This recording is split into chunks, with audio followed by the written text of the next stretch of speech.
જય સ્વામિનારાયણ. બીજું છે લોનલીનેસ, એકલવાયા પણ.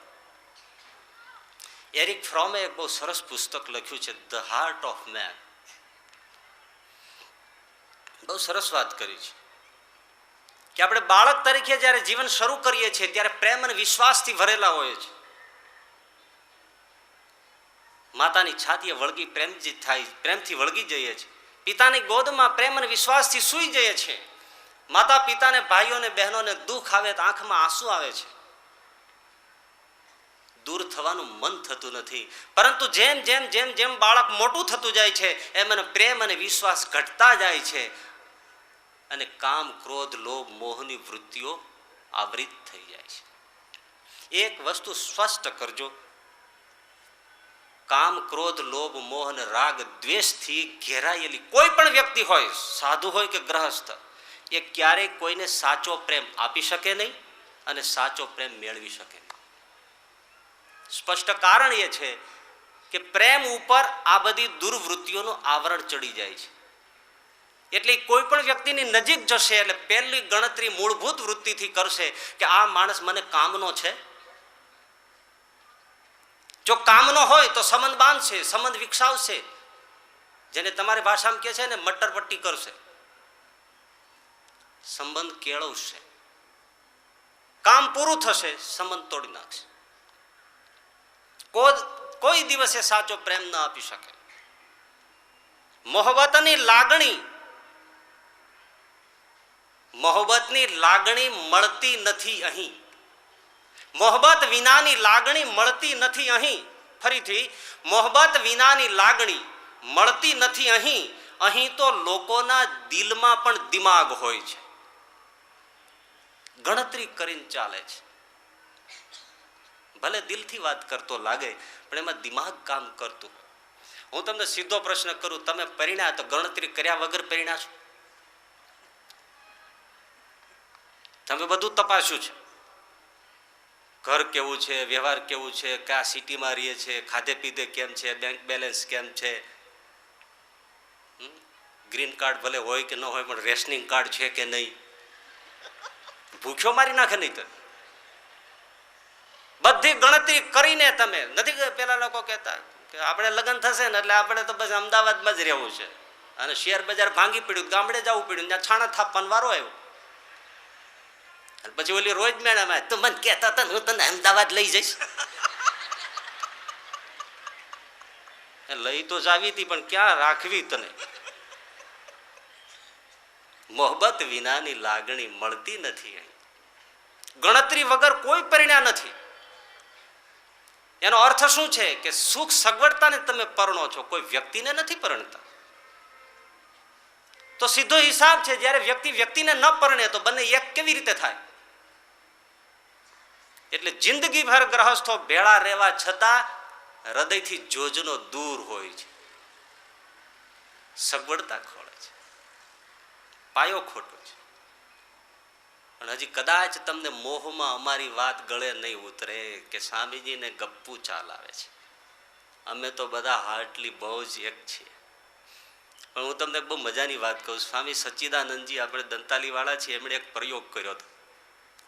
તીર્થયાત્રામાં બધા સાથે ગયેલા ને એમાં એક નદી આવી. નદીને કાંઠે સ્વામીજી રંબુજી સ્વભાવના હતા, બધાને કપલો હતા, લગભગ 12-13. એમણે કીધું લાઈનસર ઊભા રહી જાઓ, આ નદીનો બહુ જ મહિમા છે, આ મનોરથ પૂર્ણ કરે એવી નદી છે. લ્યો હાથમાં જળ લ્યો, હું બધાને સંકલ્પ કરાવું છું અને સંકલ્પ કરી અને જે મનોકામના છે હું બોલું છું અને મંત્ર બોલીને મનોકામના બોલી લઉં એટલે તમે જળ આ નદીમાં પધરાવજો એટલે તમારી મનોકામના પૂર્ણ થશે. બોલો, હું એ પ્રમાણે તમારો મનોરથ કરાવવા માગું છું, મનોકામના પૂરી, કે આવતે જન્મે પણ તમે બધા જે પતિ પત્ની છો એ ફરીને આવતે જન્મે પણ પતિ પત્ની રૂપે ભેળા થશો. 13 કપેલે પાણી ઠોકી દીધું હેઠું, ફેંકી દીધું. એ કે આ 30 વર્ષ આ ભોથું માંડ હચવાણું, આવતે જન્મે આને કેમ હાચવવો? તમને ખોટું લાગતું ઘરે ટ્રાય કરજો. હકીકત હૃદયથી એક નથી હોતા. એટલે કોઈ બહુ સરસ કીધું ભરી ભરી ભીડમાં પોતાના નીડમાં મને લાગે એકલવાયું સાવ, મારું રેતીમાં નાવ. પાણીમાં નાવ હોય તો આનંદ આવે, પણ રેતીમાં કેવી રીતે નાવની શોભા અને સુખ છે.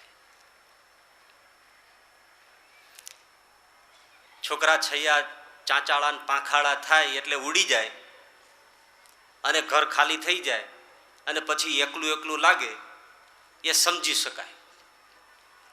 એને અમેરિકન સમાજશાસ્ત્રીઓ એમ્પ્ટી નેસ્ટ સિન્ડ્રોમ કહે છે, ખાલી માળાનો ખાલીપો. પણ બધા સાથે રહેતા હોય, ઘર ભર્યું ભર્યું હોય, પરિવાર સંપન્ન હોય અને છતાં પણ ખાલી ખાલી લાગે. આ ભર્યા માળાનો ખાલીપો એ સમસ્યા ભયંકર છે. એટલે આજે પછી ઘણી જગ્યાએ એવા પ્રવચનો અને પુસ્તકો મળે છે કે જીવનને કઈ રીતે રસમય કરવું, કેવી રીતે બંને સાથે વાત કરવી, કેટલું જતું કરવું, ભેળા બેસીને જમવું, અમુક રમતની રસ કેળવવી, તરવા જવું, સ્વિમિંગ કરવું, ગોલ્ફ રમો. જાત જાતના સૂચનો કરાય છે કે તમારું જીવન કઈ રીતે રસપૂર્ણ બને. ફાયદો જરૂર થતો હશે, નો ડાઉટ. પણ હું તમને એક ઘટના કહું. તમે બે પુસ્તકોના નામ તો જરૂર સાંભળ્યા છે. How to win friends and influence people and how to stop worrying and start living. Dale કાર્નેગીના જગ પ્રસિદ્ધ બે પુસ્તકો છે. કેટલું સરસ અદ્ભુત નિચોડરૂપ પુસ્તકો. બીજાના દિલ કેમ જીતવા, મિત્રો કેમ બનાવવા, દરેક જીવનની સમસ્યાઓને કેમ પાર કરવી, નિરાશાઓમાંથી પણ કેમ આશાઓને શોધી કાઢવી, મુખ ઉપર સતત કેમ હાસ્ય રાખવું અને પ્રસન્નતાથી કેમ જીવવું, એના અનુભવ પૂર્ણ ઉપાયો બતાવનાર ડેલ કાર્નેગી ચેલેન્જ કરે, 40 પાના વાંચો અને જો જીવનમાં નિરાશા ન ખંખેરાય તો આ પુસ્તકને ફાડીને કચરા પેટીમાં નાખી દેજો. પુસ્તકો સરસ છે. એ ડેલ કાર્નેગીના પોતાના ચહેરા ઉપર સતત હાસ્ય રહેતું, કેટલા મિત્રોથી વીંટળાયેલો રહેતો, પરંતુ 25 માળે પોતાની ઊંચી બિલ્ડિંગમાં એક દિવસ વિન્ડો ખોલીને ડેલ કાર્નેગીએ ત્યાંથી નીચે કૂદીને આત્મહત્યા કરીને જીવન ટૂંકાવી નાખ્યું. શા માટે? ક્યાં ગયું એના મુખ ઉપરનું સ્મિત? મિત્રો પણ સાથમાં નહોતા. પ્રેમપૂર્ણ જીવન કદાચ આપણે અંત અવસ્થા સુધી જીવી લઈએ તો બીજી સમસ્યા છે. જ્યારે આ શરીર છોડીને જવાનું થાય ત્યારે ઉલટાની પીડા થાય, કારણ કે જેની સાથે સ્નેહ છે એ કોઈ સાથે આવી શકતા નથી, અને સાથે આવી શકે એની કોઈ ઓળખાણ નથી. એટલે મૂળ સમસ્યા તેમની તેમ જ રહે છે. એટલે આમ જોવો તો એકલ દોકલ ને આમ જોવો તો મેળા. ધ્યાનથી સાંભળજો. આમ જોવો તો એકલ દોકલ ને આમ જોવો તો મેળા, આમ જોવો તો આગળ પાછળ ને આમ જોવો તો ભેળા, આમ જોવો તો સંત ધર્મના મરમ સુધી પહોંચેલા, અને આમ જોવો તો છીએ મુસાફર થેલા લઈને નીકળેલા. બન્યા નહીં ગુરુ કોઈના, થઈ શક્યા નહીં ચેલા કોઈના, કેમ ગણીએ તમોને છેલા અને અમોને પહેલા. ભીતરમાં ભગવાન વસે તો બધા દાખલા સેલા, આ નથી કોઈની મોનોપોલી, જે પહોંચે તે પહેલા.